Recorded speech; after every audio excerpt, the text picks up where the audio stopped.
আমি চাই না আমার মায়ের বয়স বাড়ুক।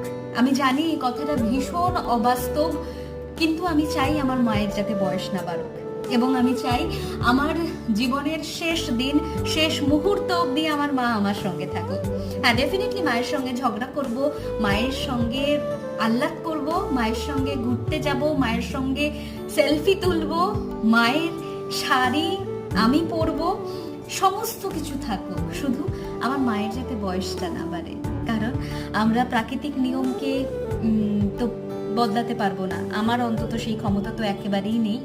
তাই যখনই ওই জিনিসটা ভাবি যে আমার মায়ের বয়স হচ্ছে, তখন সত্যি ভেতর থেকে সমস্তটা ভেঙে চুরে যায়। কিন্তু তারপরেও ভাবি যে মুহূর্তটুকু এখন পাচ্ছি, এই মুহূর্তটুকু আমার মায়ের সঙ্গে, আমার মাকে নিয়ে আষ্টে পৃষ্ঠে বাঁচি। এবং আমি চাই প্রত্যেকটি মাকে নিয়ে তাদের সন্তান